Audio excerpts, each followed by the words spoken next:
하나님 말씀 디모데후서 4장 8절 말씀입니다. 다 같이 한 목소리로 받들어 읽습니다. 시작. 이제 후로는 나를 위하여 의의 면류관이 예비되었으므로 주 곧 의로우신 재판장이 그날에 내게 주실 것이며 내게만 아니라 주의 나타나심을 사모하는 모든 자에게 도니라. 아멘. 오늘 말씀에 이제 후로는 이렇게 했는데, 이제 후로는 그 무슨 말씀인가 하면 바로 전에 디모데후서 4장 6절 7절 말씀을 받아서 하는 말씀이에요. 디모데후서 4장 6절에 이렇게 말씀하십니다. 관제와 같이 벌써 내가 부음이 되고, 관제는 포도주를 그 제물에다가 부어서 드리는 제사예요. 포도주가 어떻게 만들어집니까? 포도가 잘 익어서 알맹이가 있으면 발로 밟아요. 밟아서 으깨집니다. 그러니까 포도주는 어떻게 만들어지냐면, 잘 익은 포도가 자신의 몸을 으깨서 자기가 부수어져야, 자기가 깨어져야 만들어지는 것이 포도주예요. 그 포도주를 부어서 드리는 제사입니다. 그러니까 벌써 이 사도 바울은 이제 그가 평생 동안 사역했고, 그리고 디모데후서는 그 사역의 마지막에 쓰여진 서신이에요. 그러니까 그가 순교 당하기 직전 로마 감옥에서 참수당해서 목배임을 당해서 하나님께 가기 직전에 쓰여진 성경이에요.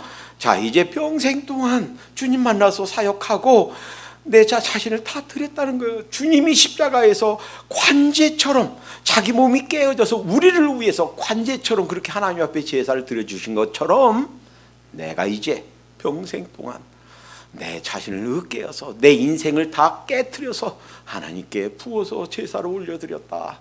이제 관제처럼 관제와 같이 벌써 내가 부음이 되었다. 나의 떠날 기약이 가까웠도다. 이제 곧 이제 이 세상을 떠나야 된단 말이에요. 7절, 내가 선한 싸움을 싸우고, 지난주에 살펴봤지요. 선한 싸움, 왜 선한 싸움이라고 했는가? 칼로, 창으로, 총으로 싸우는 싸움이 아니란 말이에요. 내가 상대를 눌러서 이기는 그런 싸움이 아니란 말이에요.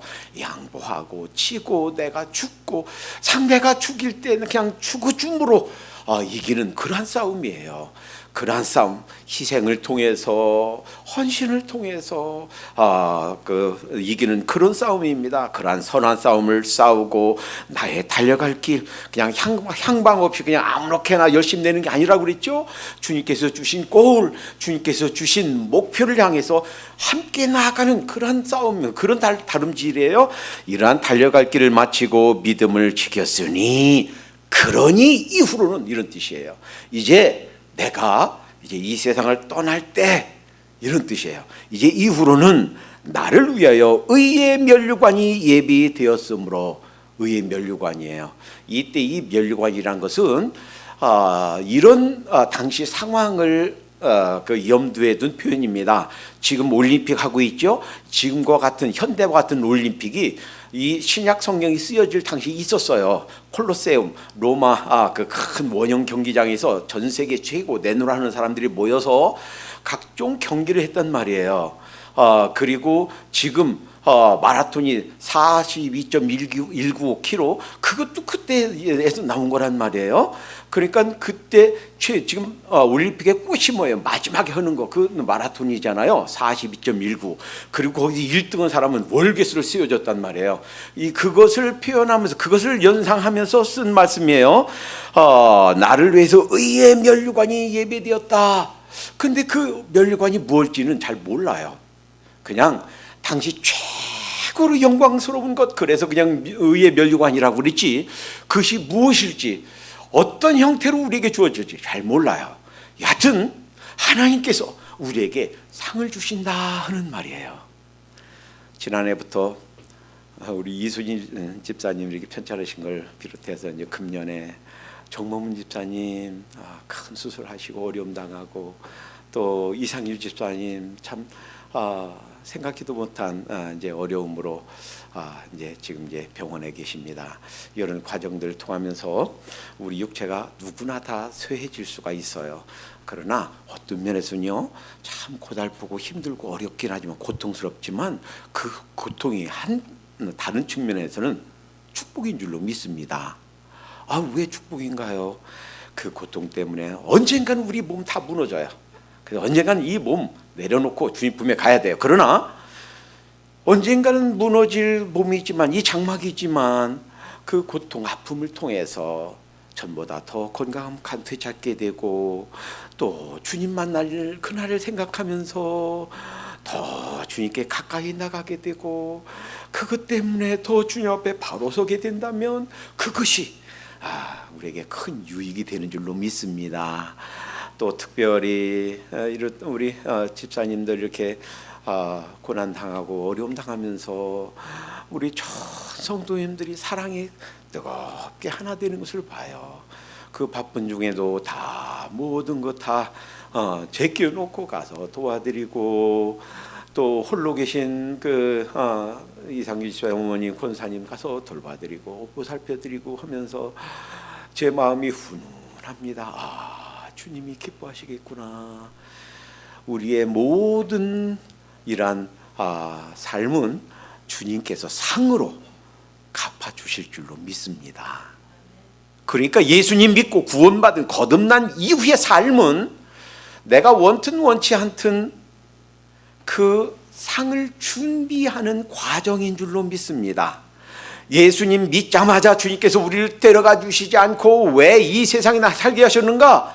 주님을 더 닮아가고 주님의 형상을 더 닮아가고 더 죄의 모습을 버리고 옛사람을 벗고 새 사람을 입고 또 이렇게 주님 안에 아름다운 삶을 살라고, 이러한 모든 과정들이 하나님께서 우리에게 상급을 준비하라고 주신 특별한 기회, 우리 삶에 있어서 아름다운 이런 연장해 주신 상급의 기회인 줄로 믿습니다.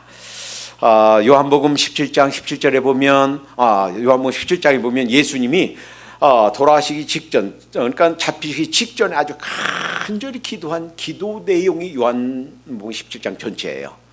그 중에 한 대목, 요한복음 17장 15절에 보면 예수님이 이렇게 기도하셨어요. 내가 비옵는 것은, 예수님이 기도하는 이유는, 비옵는 것은 저희를 세상에서 데려가시기를 위함이 아니요 오직 악에 빠지지 않게 보존하기를 위함이니라. 여기서 악이라고 그랬지만 영어 성경에는 not a but be 용법으로 not that you take them out of the world. 여기서 you는 하나님이에요. them은 우리예요. 그 제자들만이 아니고 우리예요.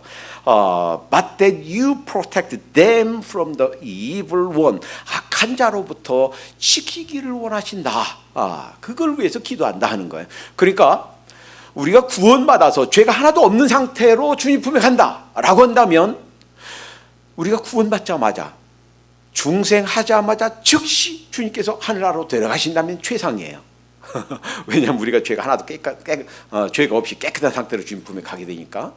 그런데 그것이 예수님께서 원하시는 게 아니란 말이에요. 왜 그런가요? 해야 될 일이 있단 말이에요. 이 세상에서 우리가 중생하고 구원받고 나서 이제 이 세상에서 해야 될 일이 있단 말이에요.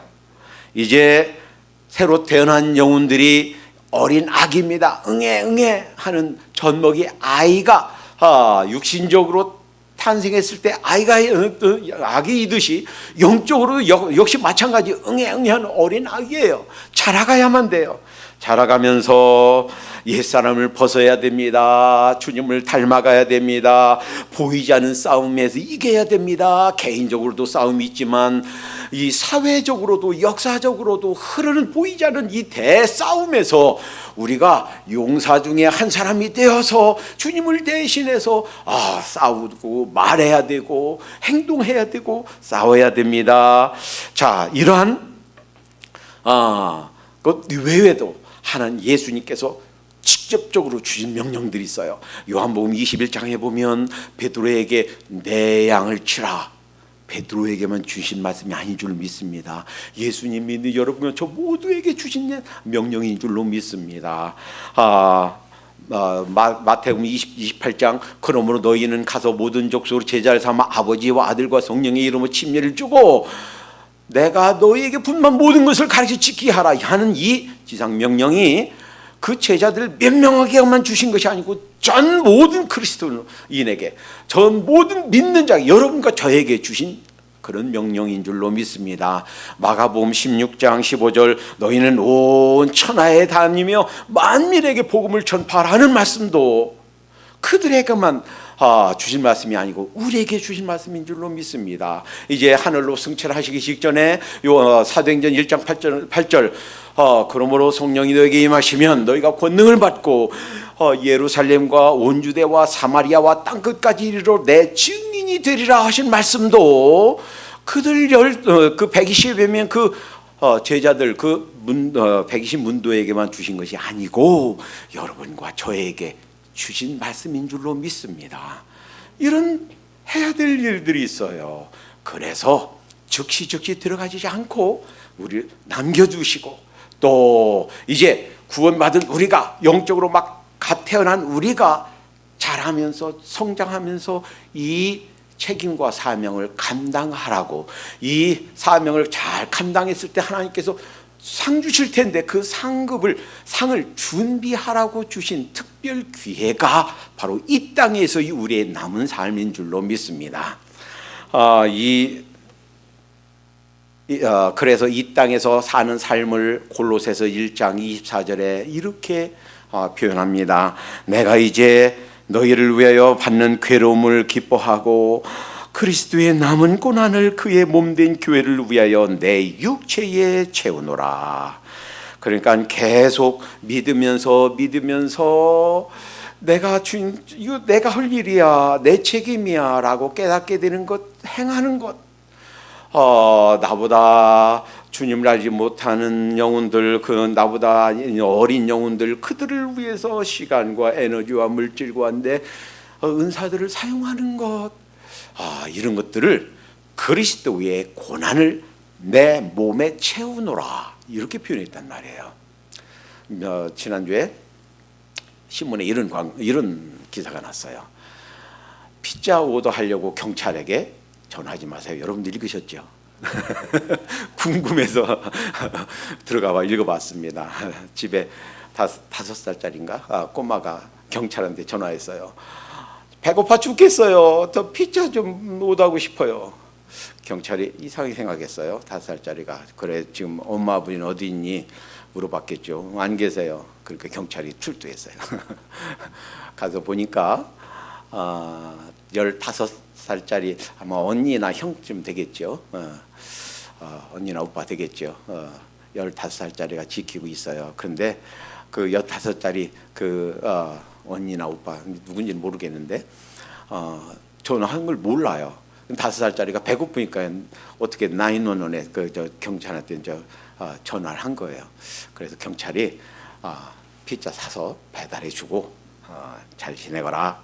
그 선행이 이제 신문에 났는데 문제는 그거 보고 모방범죄가, 그러니까 꼬맹이들이 또 전화할까봐 911에 피자 오더 하려고 전화하지 마세요. 이렇게 그 기사까지 함께 실었다고요. 대개 주마다 조금씩 다른데 이 조지아주에는 13살 정도 되면 그보다 어린 애들을 맡기고 부모가 맞벌이하고 집을 떠나도 됩니다.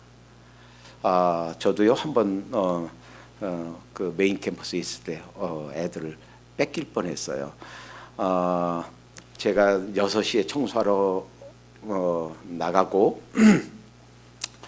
저 사람이 6시에 이제 퇴근해서 집에 오고 6시에 임무교대합니다. 6시까지 애들을 돌보고 근데 그 비슷한 데서 일하던 어떤 전사님이 목사님 사모님이 저 좀 그 픽업했으면 좋겠어요. 그래서 그 애들은 저희 집에 맡기세요. 제 사모가 좀 돌볼 거예요. 그러고선 그 30분 이제 제가 6시에 청소로 나가야 되고 30분에 도착할 거니까 그 집에 맡겼어요. 근데 애들이 나가고 싶다고 그러니까 나가서 놀게 한 거예요. 자전거 타고 가다가 캠퍼스 폴리스 경찰차에 칠 뻔했어요. 그러니까 얘를 데리고 너 집이 어디야? 가보니까 부모, 엄마도 아빠도 없거든요. 그러니까 이제 난리 난 거예요. 그걸 이제 외부 경찰에 알리기만 하면 애를 뺏깁니다. 그리고 그런 경우 종종 봤어요. 그런데 다행히 그 돌보던 사람이 있었고, 그 전사님 그 사모님이 있었고, 그래서 이제 다 해명하고 돌보고 있었는데 잠깐 거기 나가서 자전거를 타고 있었던 거다라고 설명이 되어서 이제 넘어갔습니다. 왜 각 주마다 한 13살 혹은 14살, 15살 그 아이가 그보다 어린 아이를 돌볼 수 있느냐, 그 얘기는 그 나이가 되면 13살 나이가 되면 혹은 15살 나이가 되면 위급상에 대처할 줄 알고, 그리고 웬만큼 사리 판단이 가능하고 또 웬만큼 그 어린애들 돌볼 수 있다라고 세상 법에서 생각하기 때문이에요. 마찬가지예요. 우리도 영적으로 어릴 때는 그저 나만 돌봐달라고, 다 나만 케어해달라고, 내가 이것도 필요하고 저것도 필요하고 이런 필요도 있고 저런 필요도 있으니까 다 주위 사람들, 엄마도 아빠도 형도 누나도 언니도 다 나만 좀 돌봐달라고 이렇게 떼쓰는 것이 영적인 어린아이 상태였어요. 그러나 이제 조금 자라면서 나 말고도 나보다 더 어린 동생이 있구나, 나 말고도 내가 돌봐야 될 사람이 있구나, 이제는 엄마 아빠가 집에 없을 때 내가 내 동생을 케어하고 필요하면 먹을 거 주고 엄마가 싸놓은 샌드위치 주고 내가 돌봐야 되겠구나, 내 책임이구나 라는 걸 깨닫게 됩니다. 그러니까 그냥 다구다구 언제까지 그냥 나만 살펴주세요 라고 하는 영적 어린아이지만, 이제는 내가 돌봐야 될 사람이 있구나, 내가 돌보지 않으면 돌볼 사람이 없구나, 이것을 깨닫는 것은 내가 영적으로 이만큼 성장했다라고는 표시인 줄로 믿습니다.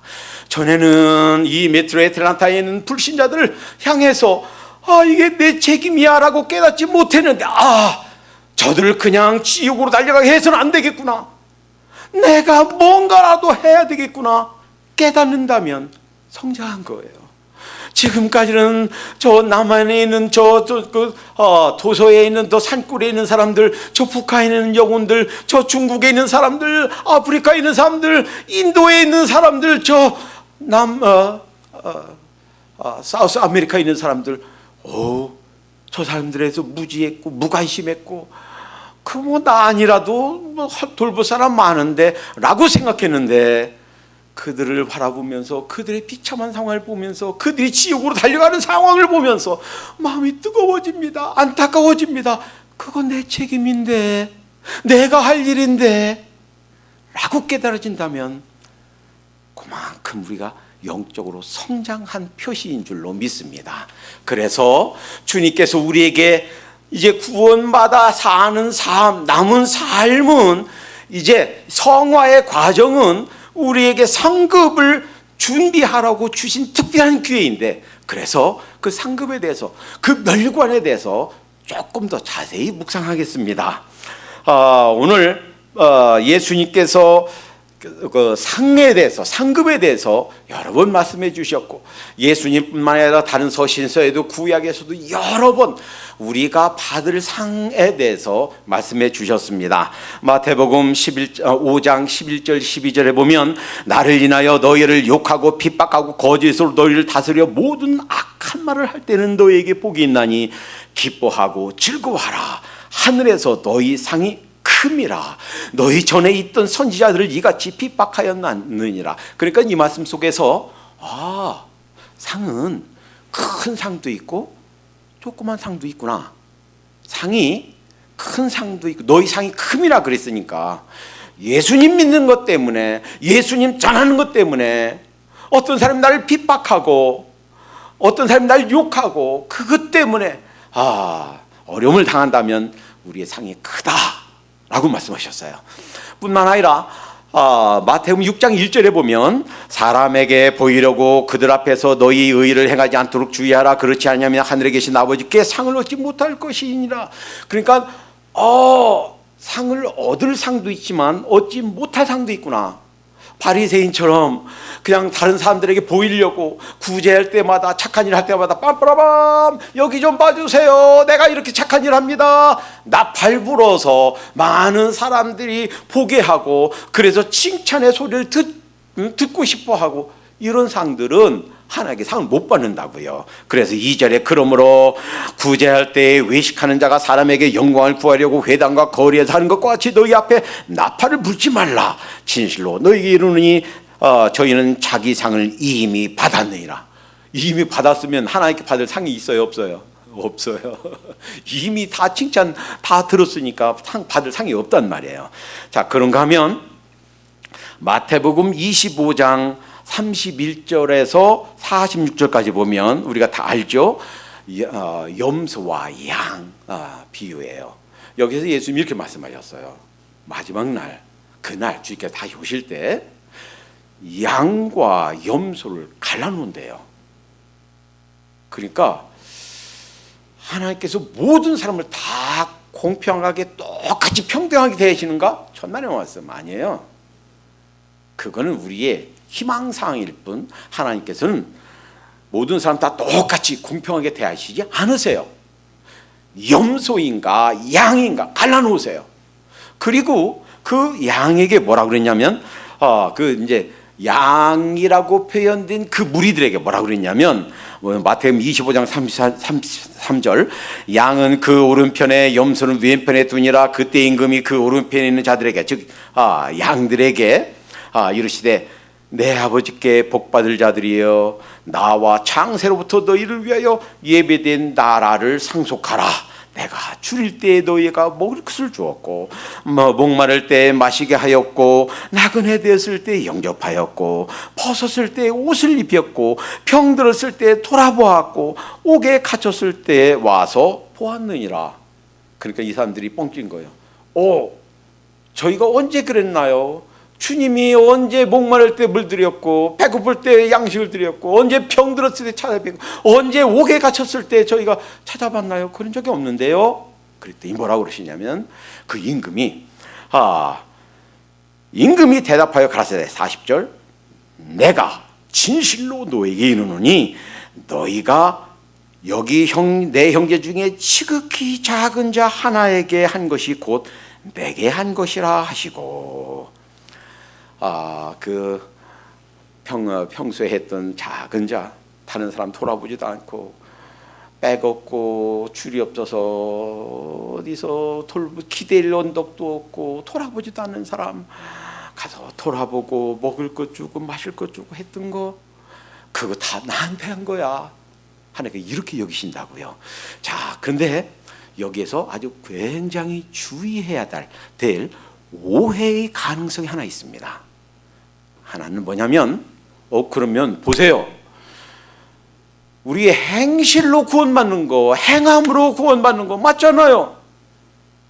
그런 사람에게 그렇게 좋은 행실을 한 사람에게 하나님 나라를 상속해라 라고 하셨으니까 그들에게 영생 주시고 그들에게 천국을 주신 거니까 그러면 행함으로 구원받는 것이 맞는 거 아닙니까? 아니에요. 그래서 설명드릴게요. 이 사람은요 하나님께 상 받을 것을 생각하고 이렇게 행하면 상급이 있어라고 상 받으려고 한 게 아니에요. 이 사람은 그 임금이 와서 그 회개하고 그 갈라놓을 때까지도 예수님을 위해서 하나님을 위해서 했다라고 생각지 않았어요. 뭐냐면 이제 구원받아 중생한 믿음을 가지고 이제 믿음 안에서 믿음이 조금씩 자라면서 이거 내가 할 일이야. 이거 내 책임이야. 내가 돌보지 않으면 이 어린아이들 영적으로 이 어린아이들 내 동생 돌보듯이 이 어린아이들 돌볼 사람이 없는데 내 책임이 깨달아지는 한 가지 처음에는 마실 물 주는 것, 그 다음에는 먹을 거 주는 것, 병든 자 돌아보는 것, 옥에 갇힌 자들 돌아보는 것, 한 가지 믿음 안에서 살았고 믿음으로 행했고 그 결과가 영생인 줄로 믿습니다. 그래서 어떤 사람이 개같이 벌어서 정성처럼 쓰라고 그랬잖아요. 그러니까 좀 거짓말도 하고 사기도 하고 텍스도 조금 안 내고 탈세도 하고 뭐 그냥 어떻게 벌든 개같이 벌어서 그래서 고아원에도 좀 보내고 양로원에도 좀 보내고 그래서 좀 어디 학교에도 좀 보내고 그러면서 이름도 좀 내고 아이고 이렇게 착한 일 많이 하며 살면 될 거 아닙니까? 그게 아니란 말이에요. 선행으로 행함으로 구하는 것이 아니고 그 믿음이 있기 때문에 선한 행위가 나왔고 그 결과로 주신 것이 하나님 나라 영생인 줄로 믿습니다. 자, 이제 이 마가복음 10장에 보면 우리가 그 상급에 대해서 좀 이상하게 생각할 수 있는 부분을 만나게 돼요. 마가복음 10장 29절 30절에 보면 예수께서 가라사대 내가 진실로 너에게 이르노니 나와 및 복음을 위하여, 즉 예수님을 위해서, 복음 전파를 위해서, 한나라 확장을 위해서 집이나 형제나 자매나 어미나 아비나 자식이나 전토를 벌인 자는 금세에 있어 집과 형제와 자매와 모친과 자식과 전토를 100배나 받되 다시 하나님께서 페이백해 주신단 말이에요. 갚아주신단 말이에요. 100배나 받되 핍박을 받고 내세의 영생을 얻지 못할 자가 없느니라. 그러면 여러분 한번 생각해 보세요. 버리는 거 그것이 가능합니까? 가능하네요. 내 뱃속으로 난 내 자식을 버린다? 어떤 사람은요 자기 자식을 위해서 자기 생명을 버립니다. 그런데 그 자식을 버린다?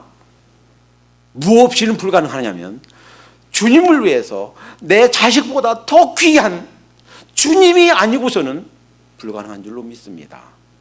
전투를 벌여요? 내가 평생 싸우는 거, 내가 이거 평생 모아놓은 거 조금 그게 다인데 그것을 포기해요? 그것은 내가 평생 싸우는 모든 재산보다 더 귀한 분, 나의 모든 것을 상대화할 수 있는 나의 절대 존재 주님이 아니고서는 불가능한 줄로 믿습니다. 그러니까 이제 구원받은 중생의 믿음, 칭의의 믿음만이 아니라 하루하루의 삶을 살면서 주님께서 요구하실 때, 주님께서 내게 충성을 요구하실 때 아낌없이 내려놓는 거예요. 포기하는 거예요. 그것이 뭐가 됐든, 그것이 아비가 됐든 어머니가 됐든 자매가 됐든 자식이 됐든 전토가 됐든 내려놓는 거예요. 그것은 주님이 나의 주님이심을 고백하지 않으면 불가능한 줄로 믿습니다. 계속해서 그 믿음을 가지고 믿음으로 이룰 때, 근데요 이상한 말씀을 하세요. 100배를 페이백해 주신다. 그 다음에 핍박을 겸하여 받고 내세에 영생을 얻지 못할 자가 없느니라. 영생과 결부했어요. 그러니까 행동이 문제가 아니에요. 그 행동 때문에 영생 받는다가 아니에요. 그 행동이 일어나기까지 주님을 향한 주권을, 최고 가치를 주님께 드리고 그 주님께서 요구하심에 내 것을 내려놓고 그렇게 사는, 믿음으로 사는 삶, 성화를 이루어가는 삶, 그것의 결과가 영생이라는 말씀인 줄로 믿습니다. 우리는 상급에 대해 생각할 때 실제로 그렇게 설교하는 사람도 있어요. 이렇게 설교하면 성경의 가르침과 다르게 설교하는 겁니다. 마태복음 20장 1절부터 16절까지 이런 비유가 나와요. 어떤 주인이 어떤 포도원 품꾼이 가서 보니까 사람들이 길가 보니까 놀고 있어요. 그런데 유대인의 시간에다가 플러스 6을 하면, 지금 우리가 쓰고 있는 로마 시간이라고 그랬죠. 30 그러면 플러스 6 하면 얼마예요? 9죠. 그러니까 지금 우리가 쓰는 시간은 아침 9시예요. 아침 9시면 아침이 일할 시간이잖아요. 그런데 놀고 있어요. 그러니까 우리 와서 일해라. 그 다음에 6시면 6 플러스 6이 12시죠. 낮 12시. 그 다음에 9시 9 플러스 6이면 15. 그러니까 오후 3시. 11시는 11 플러스 6이니까 17이에요. 여기서 12 빼면 오후 5시예요. 유대인 개념에는 하루가 맞춰지는 시간이 6시예요. 저녁 6시예요. 그러니까 일 마치기 1시간 전이에요. 제 11시 그러면 그러니까 일 끝나기 1시간 전에 있는 사람들 4번이나 1시간 전에 있는 사람들도 와서 일해라. 자, 그 다음에 이제 하루 일당 품삯을 주는데 이번엔 반대로 주는 거예요. 지금 왔던 9시, 3시, 6시, 9시, 11시 거꾸로 주는 거예요. 11시, 그러니까 오후 5시에 와서 6시까지 1시간 일한 사람에게 약속한 1데나리온 하루 품삯을 주는 거예요. 그러니까 생각했단 말이에요. 아침 9시부터 일한 사람은 나는 하루 종일 일했고 저 사람 1시간 일했으니까 한 그것에 10배는 주겠지 이렇게 생각했을지도 몰라요.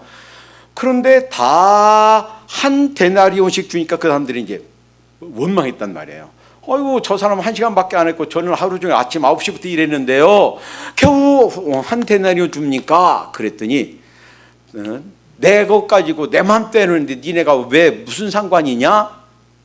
이렇게 말씀하셨다는 말이에요. 그래서 이 말씀을 들어서 우리가 받을 상급은 다 똑같습니다. 그래서 우리가 무슨 충성을 했든 안 했든 뭐 어떻게 충성했든 이 다음에 주님께 받을 상급이 다 똑같습니다 라고 한다면 성경에서 가르치는 이 가르침과 동일하지 않습니다.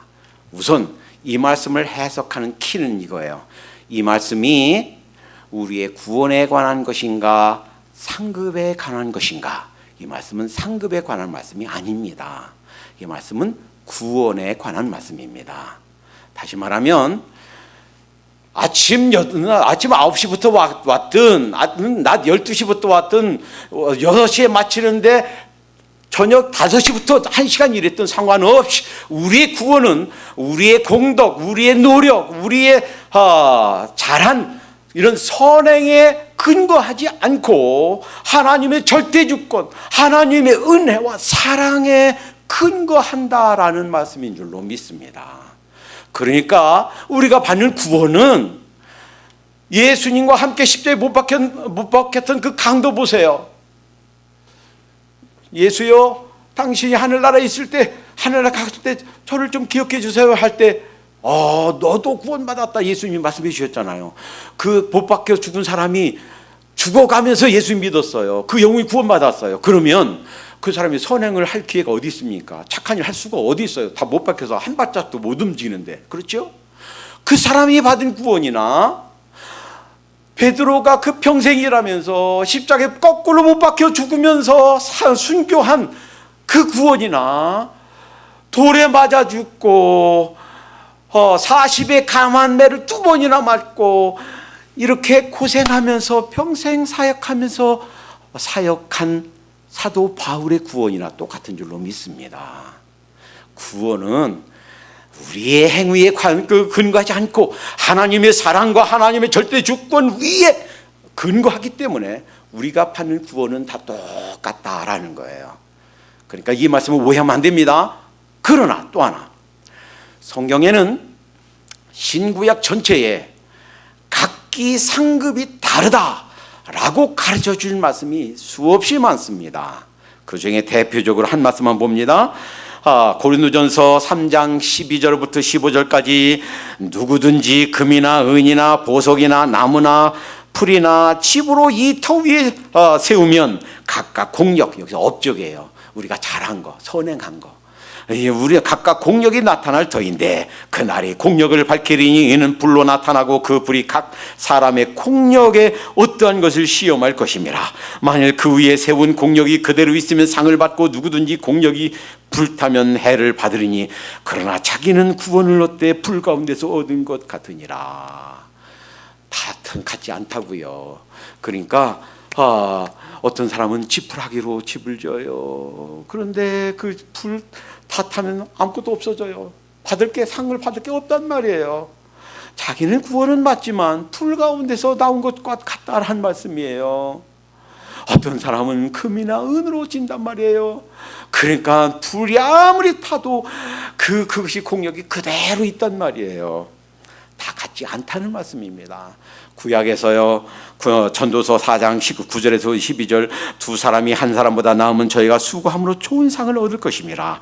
혹시 저희가 넘어지면 하나가 그 동물을 붙들어 일으키려니와 홀로 있어 넘어지고 붙들어 일으킬 자가 없는 자에게는 화가 있으리라. 두 사람이 함께 누우면 따뜻하거니와 한 사람이면 어찌 따뜻하랴. 한 사람이면 패하겠거니와 두 사람이면 능히 당연하니 삼겹줄은 쉽게 끊어지지 아니하니라. 그래서 이렇게 함께 사역하고 함께 도와줄처럼 삼겹줄처럼 그렇게 함께 모인다면, 함께 협력한다면 아름다운 상을 얻게 되는 줄로 믿습니다.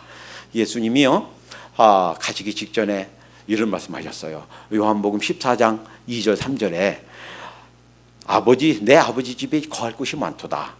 그렇지 않으면 너에게 일렀으리라. 내가 너희를 위하여 처소를 예비하러 가노니 가서 너희를 위하여 처소를 예비하면 내가 다시 와서 너희를 내게로 영접하여 나 있는 곳에 너희도 있게 하리라.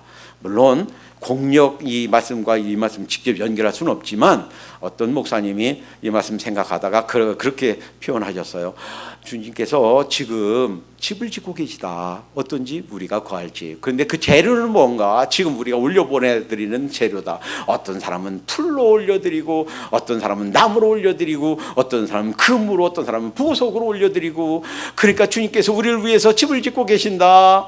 그래서 불 탈 때 나무나 풀로 집 짓는 것은 다 그냥 다 없어진다. 이렇게 설명하시는 목사님도 들었어요. 그러니까 여하튼 주님께서 우리의 처소를 예비하고 계십니다. 이 세상 마지막 날 있어질 일이 무엇인지 아시죠? 그날 혼인잔치가 있어요. 결혼식이 있다고요. 이때 신부는 누구예요?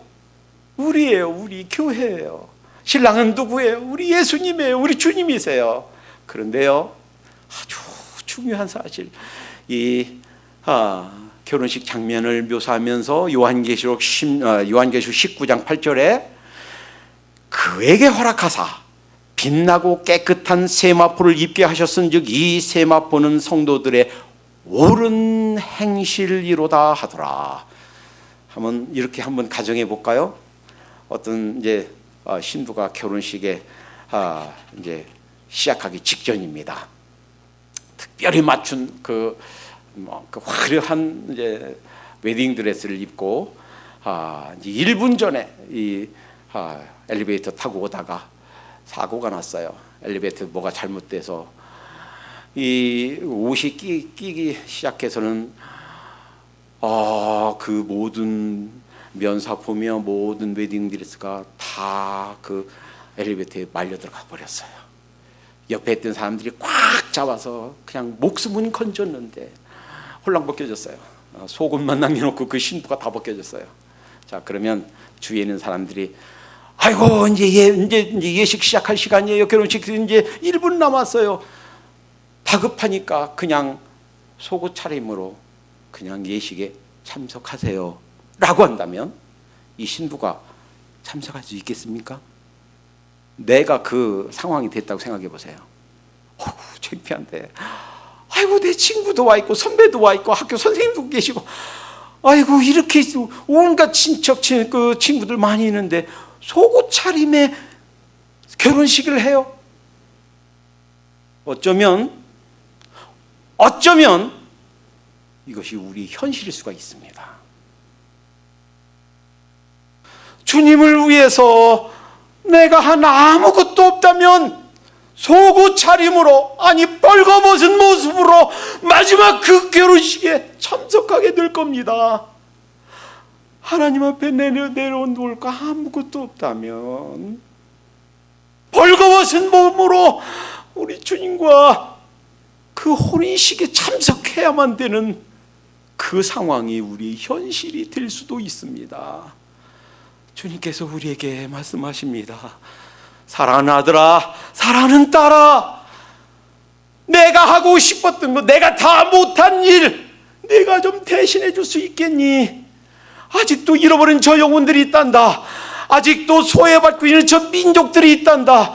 아직도 죽음으로 달려가고 있는 구원받아야 될 저 영혼들이 있어.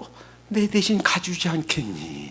내 대신 내가 가서 대신 그들에게 생명의 복음을 전해주지 않겠니? 우리에게 그 사명을 맡겨주셨습니다. 기도하겠습니다. 사랑의 주님, 감사합니다. 구원받은 후 주님 법에 가기 전까지 이 세상에서의 삶은 끊임없이 우리가 주님을 닮아가고 주님께서 우리에게 주신 저희의 사명, 저희의 책임들을 감수하는 과정인 줄로 믿습니다. 비록 우리가 그 상 때문에 달려가는 것은 아니지만, 그러나 주님께서는 저희가 생각지도 못한 상들을, 면류관을 준비하시고 하나님 저에게 갚아주실 것을 믿습니다. 이 다음에 주님을 우리 신랑으로 이제 그 결혼식에 참석하게 될 텐데 부끄러운 모습으로 서지 않도록 인도해 주시옵소서. 하나하나 시간이 지나면서 내 책임이라고, 내 사명이라고 깨닫게 해주신 그것을 하나씩 하나씩 기쁨으로 충성스럽게 감당해 가면서 사는 저희가 되게 해 주시옵소서. 예수님의 이름으로 기도합니다. 아멘.